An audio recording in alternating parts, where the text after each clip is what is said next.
అందరికీ నమస్కారం. మొన్న నిర్మల్లో జరిగిన సమావేశంలో మాట్లాడిన మాటల్ని కొంతమంది దుర్మార్గులు వక్రీకరించి ఫేక్ను క్రియేట్ చేసి క్రాప్ చేసి రాముణ్ణి నేను తూలనాడినట్టుగా ప్రచారం చేసేదాన్ని నమ్మొద్దని నేను విజ్ఞప్తి చేస్తున్నా. మా సగర సంఘం మిత్రుడు శేఖర్తో పాటు చాలామంది నాకు ఫోన్ చేసి అన్న విషయంలో వీళ్ళు తప్పుడు ప్రచారం చేస్తున్నారు కాబట్టి నువ్వు వివరణ ఇవ్వాలని చెప్పి అన్నందుకు మేము ముందుకు వచ్చిన.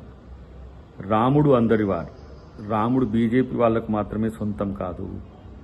అదే విషయాన్ని నేను చెప్పిన. దాంట్లో చాలా స్పష్టంగా రాముణ్ణి మొక్కుడే బీజేపీని తొక్కుడే అన్న దాన్ని కూడా పక్కన పెట్టేసిండ్రు. సో ఆ కసిని అమిత్ షాను మోడీని రాజకీయ విమర్శలు చేస్తే అది రాముని మీదకి తెచ్చి రాజకీయ పబ్బం గడుపుకోవాలనుకుంటున్నారు. రాముణ్ణి నమ్ముకునే వాళ్ళం మేమైతే రాముణ్ణి అమ్ముకునే వాళ్ళు బీజేపీ మిత్రులు. సో ఒక పవిత్రమైన రామనామాన్ని యుద్ధ నినాదంగా మార్చొద్దు. ఇది ప్రపంచంలో ఉన్న రామభక్తులను వంచినట్టే అనే విషయాన్ని బీజేపీ ఆర్ఎస్ఎస్ మిత్రులు గమనించాలని విజ్ఞప్తి. అన్నిటికంటే ముఖ్యంగా ఈరోజు రాజకీయాల కోసం మతాన్ని అసలు వాడొద్దని ఎలక్షన్ కమిషన్ చెప్తున్న వాళ్ళు పదే పదే అది వాడుతున్న పరిస్థితిని గమనించాలి.